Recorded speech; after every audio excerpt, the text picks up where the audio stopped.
നിങ്ങൾക്ക് മാത്സിൽ സ്ഥിരം കൺഫ്യൂസ് ആവുന്ന രണ്ട് കാര്യം പെട്ടെന്ന് നോക്കിയാലോ. അതിൽ ആദ്യത്തെ എന്ന് പറയുന്നത് ഫ്രാക്ഷൻസ് ആണ്. അതായത് രണ്ട് ഫ്രാക്ഷൻസ് തന്നിട്ട് അതിനെ മൾട്ടിപ്ലൈ ചെയ്യാൻ പറഞ്ഞാലോ ഡിവിഷൻ ചെയ്യാൻ പറഞ്ഞാലോ ഇപ്പോഴും കൺഫ്യൂഷൻ വരുന്ന കുറച്ച് കുട്ടികളുണ്ടാവും അല്ലേ. അല്ലെങ്കിൽ നിങ്ങളിൽ പല സ്റ്റുഡൻസും ഒരേ മെത്തേഡ് തന്നെ ആയിരിക്കും എന്ത് ചെയ്യുന്നത് ഇതിലെല്ലാത്തിലും അതായത് ഏത് സൈൻ വന്നാലും ഒരുപോലെ മിക്കവാറും ക്രോസ് മൾട്ടിപ്ലൈ ആയിരിക്കും എടുക്കുന്നത്. ഇങ്ങനെ ഒരേ മെത്തേഡിലായിരിക്കും എന്ത് ചെയ്യുന്നത് ഇത് ചെയ്യുന്നതായിരിക്കും. റൈറ്റ്. അപ്പോൾ ഇത് എങ്ങനെയാണ് ശരിക്കും ചെയ്യേണ്ടത് അല്ലെങ്കിൽ പ്രോപ്പർ മെത്തേഡ് എന്താണെന്നുള്ളത് എന്ത് ചെയ്യാം ഞാനിപ്പോൾ നിങ്ങൾക്ക് പറഞ്ഞുതരാം. അതായത് ഇപ്പോൾ ആദ്യം ഇവിടെ ഒരു മൾട്ടിപ്ലിക്കേഷൻ സൈൻ ആണെന്നുണ്ടെങ്കിൽ നമ്മൾ എന്താ ചെയ്യേണ്ടതെന്ന് വെച്ച് കഴിഞ്ഞാൽ നമ്മൾ ആദ്യം എന്ത് ചെയ്യണം 2നെയും 4നെയും നമ്മൾ മൾട്ടിപ്ലൈ ചെയ്യണം. അപ്പോൾ 2 4s are എന്താ വരുന്നത് 2 4s are ഇവിടെ 8 വരും അല്ലേ. ബൈ എന്താണ് ഇനി ഡിനോമിനേറ്റർ കാണാനായിട്ട് 3നെയും 5നെയും നമ്മൾ മൾട്ടിപ്ലൈ ചെയ്യണം. റൈറ്റ്. അപ്പോൾ 3 5s are എന്ത് കിട്ടും 15 വരും. റൈറ്റ്. ഇനി ഇവിടെ ഡിവിഷൻ സൈൻ ആണെങ്കിലോ ഡിവിഷൻ സൈൻ ആണെങ്കിൽ ഇപ്പം നിങ്ങൾ വിചാരിക്കുന്നുണ്ടാവും ഇവിടെ നമ്മൾ എന്ത് ചെയ്തു ഇവിടെ നമ്മൾ 2നെയും 4നെയും നമ്മൾ മൾട്ടിപ്ലൈ ചെയ്തു. അങ്ങനെയാണെങ്കിൽ ഇവിടെ 2നെയും 4നെയും ഡിവൈഡ് ചെയ്യണം. അങ്ങനെയാണോ ചിന്തിക്കുന്നത്? അങ്ങനെ അല്ല. അതിന് പകരം നമ്മൾ എന്താ ചെയ്യേണ്ടതെന്ന് വെച്ച് കഴിഞ്ഞാൽ നമ്മൾ എന്ത് ചെയ്യും നമ്മളിവിടെ 5നെയും 2നെയും നമ്മൾ മൾട്ടിപ്ലൈ ചെയ്യും.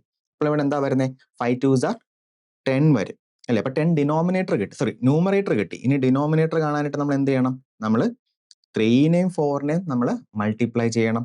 അപ്പോൾ 3 4s are എന്ത് വരും 3 4s are നമുക്ക് 12 എന്ന് പറഞ്ഞ് കിട്ടും. റൈറ്റ്.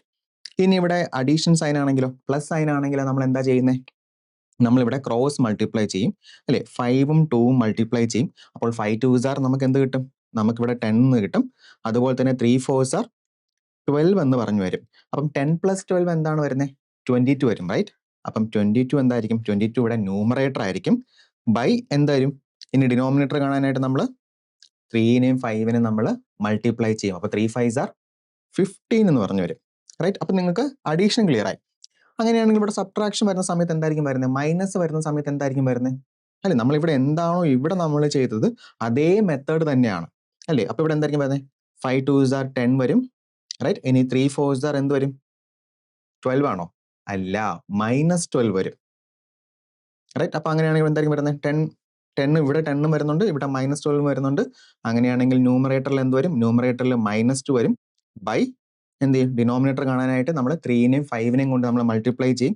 അപ്പോൾ 3 5s are 15 എന്ന് പറഞ്ഞു വരും. അങ്ങനെയാണെങ്കിൽ ഇതിന്റെ ആൻസർ എന്തായിരിക്കും ജസ്റ്റ് ഒന്ന് കമന്റ് ചെയ്തേ നിങ്ങൾ. റൈറ്റ്. ഇനി ഇതുപോലെ തന്നെ നിങ്ങൾക്ക് കൺഫ്യൂഷൻ വരുന്ന മറ്റൊരു സാധനമാണ് ഡെസിമൽസ് വരുന്ന സമയത്ത്. അതായത് നിങ്ങൾക്ക് ഇവിടെ പോയിന്റ് ഇല്ലായിരുന്നെങ്കിൽ നിങ്ങൾക്ക് 25ന്റെ സ്ക്വയർ നിങ്ങൾക്ക് അറിയാം എന്തായിരിക്കും വരുന്നത് 625 എന്ന് പറഞ്ഞു വരും. പക്ഷെ നോക്കുന്ന സമയത്ത് എന്താണ് ഇവിടെ ഒരു പോയിന്റ് ഉണ്ട്. ഇവിടെ ഒരു പോയിന്റ് ഉണ്ടെങ്കിൽ ഈ ആൻസറിൽ എവിടെയാണ് പോയിന്റ് ഇടേണ്ട അല്ലെങ്കിൽ ഡെസിമൽ ഇടേണ്ട എന്നുള്ള എന്തുണ്ട് നിങ്ങൾക്ക് ഇപ്പോഴും കൺഫ്യൂഷൻ ഉണ്ടാകും. റൈറ്റ്. അപ്പോൾ എന്താ ചെയ്യേണ്ടതെന്ന് വെച്ച് കഴിഞ്ഞാൽ ഇവിടെ എത്ര ഡിജിറ്റ് കഴിഞ്ഞിട്ടാണ് നമുക്കിവിടെ പോയിന്റ് വരുന്നത് ഒരു ഡിജിറ്റ് കഴിഞ്ഞിട്ടല്ലേ പോയിന്റ് ഉള്ളത്.